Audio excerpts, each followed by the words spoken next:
Class में आप सबका पुनः स्वागत है। हम लोग का विषय हिंदी है और हिंदी विषय के अंतर्गत बीए भाग 2 के द्वितीय प्रश्न पत्र में सम्मिलित कर्मभूमि उपन्यास का हम अध्ययन कर रहे हैं। पिछली कक्षाओं में हम लोग कर्मभूमि उपन्यास का औपन्यासिक तत्वों के आधार पर मूल्यांकन किए और आज की कक्षा में कर्मभूमि उपन्यास का व्याख्यात्मक आलोचना करेंगे, अर्थात कर्मभूमि उपन्यास से विश्वविद्यालय परीक्षा में व्याख्या भाग पूछे जाते हैं, जिसका हमें सप्रसंग व्याख्या करना होता है। जब हम किसी भी अवतरण का व्याख्या करते हैं तो उस व्याख्या के 4 चरण होते हैं। सबसे पहले हम संदर्भ लिखते हैं, संदर्भ के बाद प्रसंग लिखते हैं, प्रसंग के बाद व्याख्या और व्याख्या के उपरांत विशेष लिखते हैं। संदर्भ में हम यह बताते हैं कि यह अवतरण, यह शीर्षक किससे लिया गया है और इसके रचनाकार कौन है।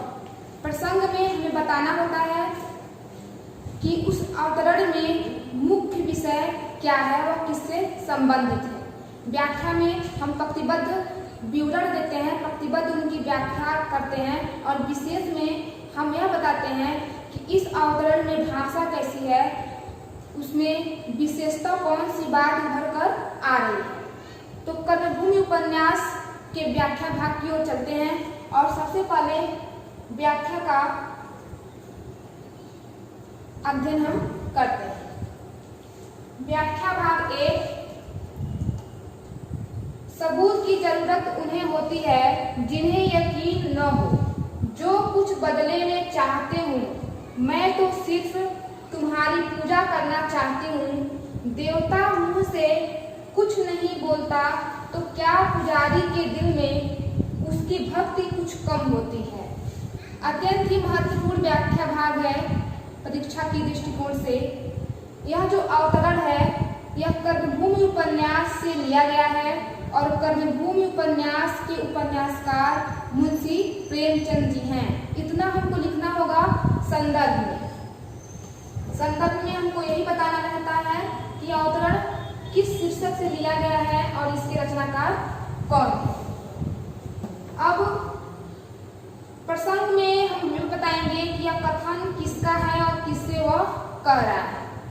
सबूत की जरूरत उन्हें होती है जिन्हें यकीन न हो। प्रस्तुत अवतरण में अमरकांत और सकीना का वार्तालाप है।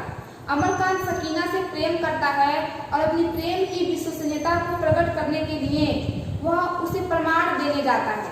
जैसे ही अमरकांत प्रमाण देने को तत्पर होता है, सकीना उसे रोक देती है और सकीना अमरकांत से कहती है कि सबूत प्रमाण की आवश्यकता उन्हें होती है जिससे अपने प्रेम पे विश्वास नहीं होता और मुझे आप पे पूर्णतः विश्वास है, आपके प्रेम पे मुझे पूरा विश्वास है, इसलिए मुझे कोई किसी प्रमाण की आवश्यकता नहीं है।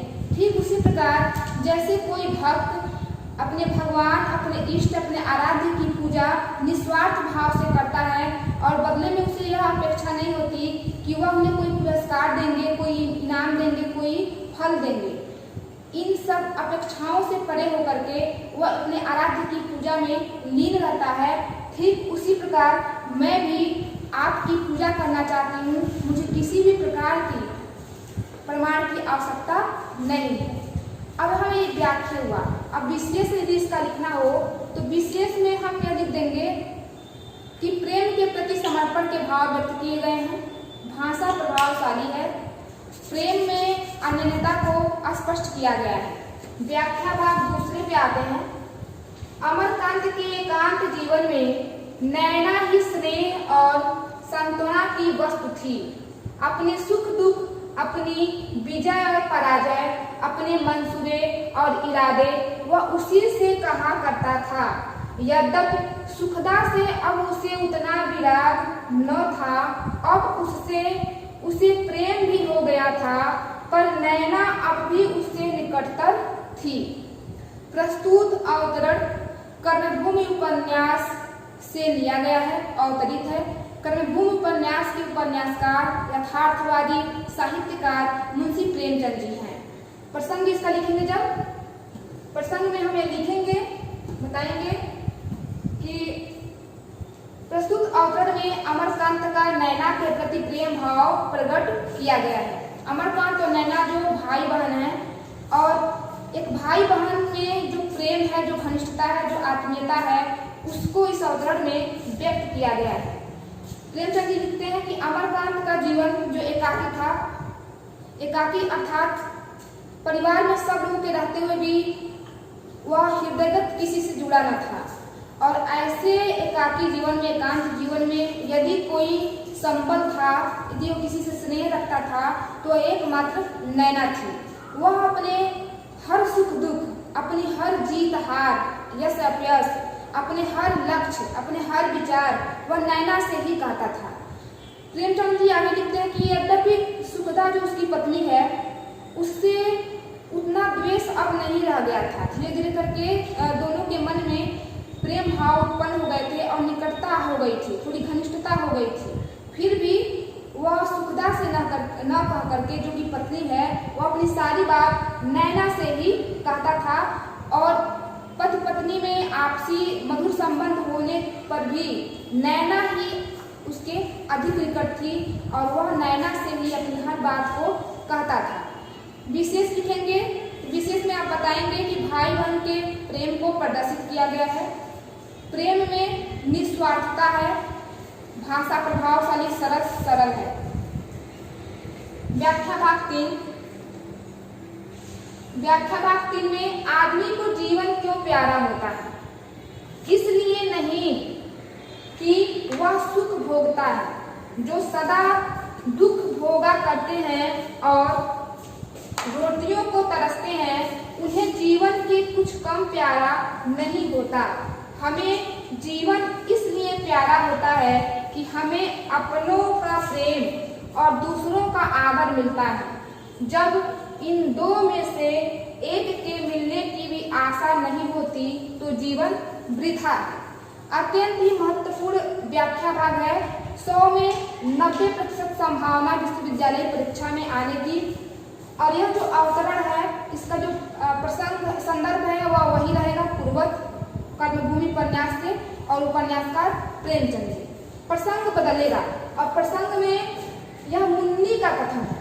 मुन्नी जो भिखारी है, भिखारी का संबोधन इसे प्राप्त होता है जब उसे अदालत में ले जाया जाता है, और अदालत में वह न्यायाधीश के सम्मुख जब अपने बयान देती है, उसी समय का यह अवतरण है, उसी समय का ये मुन्नी का कथन है।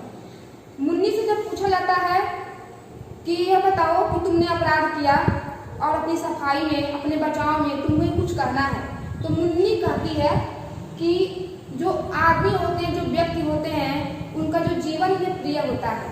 वह प्रिय होने का एकमात्र कारण यह नहीं है कि वह धनी है, सुख संपन्न से परिपूर्ण है। जो व्यक्ति गरीब है, जो व्यक्ति मात्र एक रात्रि के भोजन का इंतजाम कर पाता है, वह भी खुश रहता है, वह भी प्रसन्नचित रहता है, वह भी आनंद की अवस्था में रहता है। कारण क्या है कि हमें खुश रहने के लिए, आनंदित रहने के लिए मात्र धन ही प्रमुख नहीं है। यदि हमें अपनों का प्यार मिल रहा है, किसी दूसरे से सम्मान प्राप्त हो रहा है, तब भी हम सुखपूर्वक जीवन व्यतीत कर सकते हैं। अब मुन्नी से बहुत बड़ी बात कहते रही कि यदि सुखी होना है, खुश होना है, आनंद को प्राप्त करना है, तो धन प्रमुख न करके सम्मान प्रमुख होता है, अपनों का प्यार प्रमुख होता है, धन बाद में आता है। आगे कहती है कि यदि व्यक्ति को न सम्मान मिले, न अपनों का प्यार मिले, फिर उसके जीवन का कोई महत्व नहीं है। उसका जीवन क्या है? वृथा है, अर्थात व्यर्थ है। उसके जीवन का कोई मोल नहीं, उसके जीने का कोई औचित्य नहीं है। यह अवतरण मुन्नी के द्वारा कहा गया है। मुन्नी इसमें बहुत ही सारगर्भित गहराई वाली बात कर रही है। सम्मान को सर्वोपरि मान रही है और धन को उसके आगे तुच्छ मान रही है।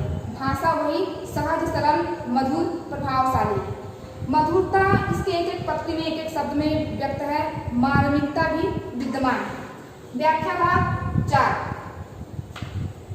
मानवता हमेशा कुचली नहीं जा सकती।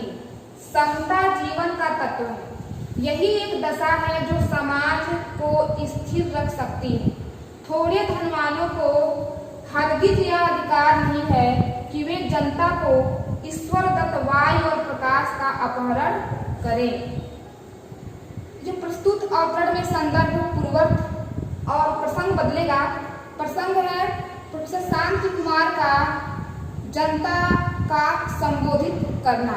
शांति कुमार द्वारा जनता को संबोधित करना इसका प्रसंग होगा। अर्थात शांति कुमार जनता को इकट्ठा करके, प्रजा को इकट्ठा करके उन्हें संबोधित कर रहे हैं, उन्हें उनके अधिकार प्राप्त करने के लिए प्रेरित कर रहे हैं और अपने इसी कथन के माध्यम से, वाणी के माध्यम से शांति कुमार कहते हैं कि मानवता हमेशा कुछ भी नहीं जा सकती, समता जीवन का तत्व है।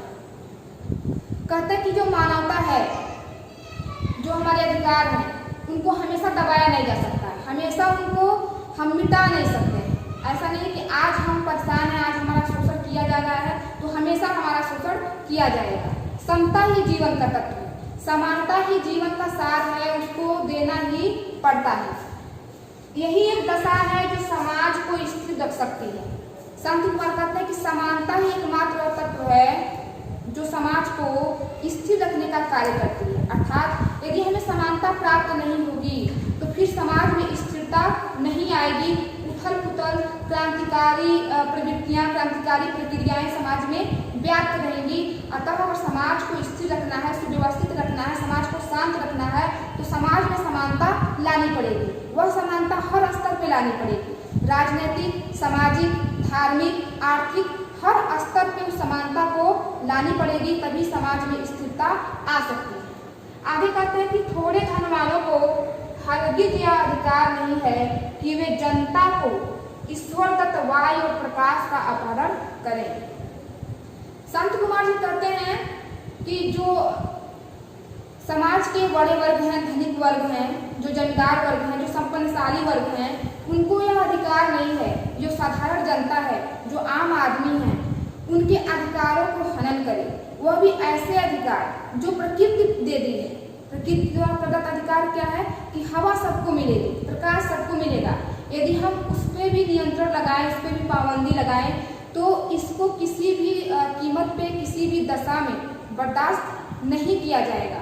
इस तरह अपने ओजस्वी वाणी के माध्यम से, ओजस्वी संबोधन के माध्यम से प्रोफेसर शांति कुमार जनता को संबोधित करते हुए कहते हैं कि यदि समाज को स्थिर रखना है, समाज को शांत रखना, सुव्यवस्थित रखना है, आनंददायक रखना है तो समानता की स्थापना करनी पड़ेगी। और यह समाज के जो कुछ धनिक वर्ग हैं, संपन्नशाली वर्ग हैं, समृद्धशाली वर्ग हैं, उनको यह कदापि अधिकार नहीं है कि वह प्रकृति के द्वारा जो अधिकार सबको मिला है, आम जनता हो या विशेष जनता हो, जो सबको मिला है, उसका अपहरण करें, यह अधिकार नहीं है।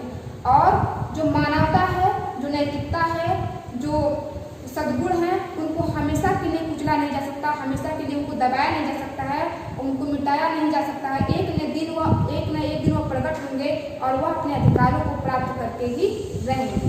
प्रभावशाली भाषा जनता को संगठित करने का कार्य, इसके अतिरिक्त सहज और सरल भाषा। व्याख्या भाग 5। मनुष्य पर जब प्रेम का बंधन नहीं होता तभी वह व्यभिचार करने लगता है। भिक्षुक द्वार द्वार इसीलिए जाता है कि एक द्वार से उसकी क्षुधा तृप्त नहीं होती। अगर इसे दोष भी मान लूं तो ईश्वर ने क्यों निर्दोष संसार नहीं बनाया। व्याख्या भाग 5 में जो अवतरण प्रस्तुत है, इसका जो प्रसंग होगा वह प्रसंग इस प्रकार है कि समरकांत और सुखदा जब दोनों की भेंट जेल में होती है और समरकांत सुखदा दोनों अमरकांत पे वार्तालाप करते हैं, अमरकांत के विषय में बातचीत करते हैं। उस बातचीत के दौरान समरकांत को अपनी गलतियों की अनुभूतियां होती हैं। वह अपनी गलती स्वीकार करता है और कहता है कि मनुष्य पर जब प्रेम का बंधन नहीं होता तभी वह व्यभिचार करने लगता है।